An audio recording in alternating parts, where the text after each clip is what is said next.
Le jour des noces arriva, enfin, toutes ces années à attendre son beau prince. Gus n'était pas ce qu'on appelle bel homme. Il avait le nez rond et un gros bouton sur le menton. Mais il était charmant et surtout très avenant. Quant à Pierrette, tout son charme résidait dans ses yeux étincelants. On ne pouvait pas non plus la qualifier de prix de beauté. Elle était maigrichonne, avait de toutes petites oreilles et les cheveux coiffés en bataille. 3 fois par semaine, elle se rendait au marché pour faire le plein de légumes et de fruits frais. Aussi, depuis des années, elle croisait Gus qui y tenait un étal. En attendant son tour, Pierrette discutait avec le tout venant. Elle parlait du temps, des actualités, des émissions télévisées, à tel point que lorsque venait son tour, elle oubliait ce qu'elle avait à acheter. Gus profitait de ce moment d'égarement pour lui offrir son aide en lui proposant aimablement des brocolis, des endives, quelques fruits. Faut-il déjà te le dire, cher ami lecteur? Gus aimait secrètement Pierrette. Un beau matin, Gus réussit à surmonter sa timidité et proposa à Pierrette une promenade près du lac voisin.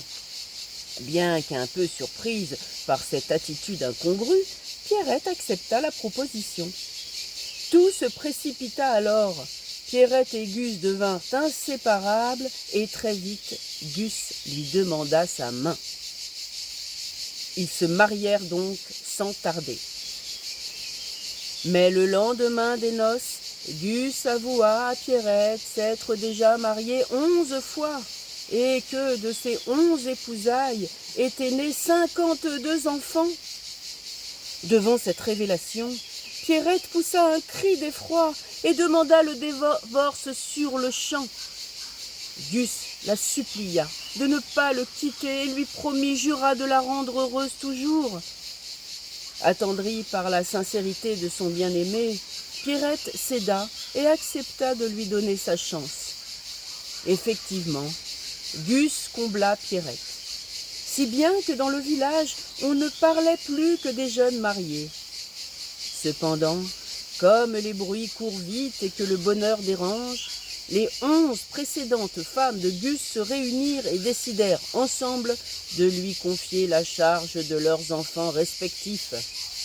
À cette nouvelle, Pierrette poussa un nouveau cri d'horreur et quitta le foyer pour de bon, abandonnant Gus à ses 52 enfants. 3 années passèrent. Bien qu'heureux, entouré de ses petits, Gus se languissait de Pierrette. Elle ne rentrait pas, elle ne rentrerait plus, elle l'avait oublié, se lamentait-il. De son côté, Pierrette ne supportait plus de vivre sans son époux adoré et finit par rentrer au foyer. En voyant Pierrette sur le pas de la porte, il cria son nom si fort qu'un grand silence se fit dans la maison. N'ayant jamais vu leur père aussi heureux, les enfants crièrent à leur tour à l'unisson « Pierrette !» Pierrette ne put résister une seconde de plus et sauta dans les bras de son mari. À cet instant, 104 mains s'élevèrent en signe de bienvenue. Gus tint parole et Pierrette fut heureuse toujours. Ils vécurent très vieux et devinrent une légende dans leur village.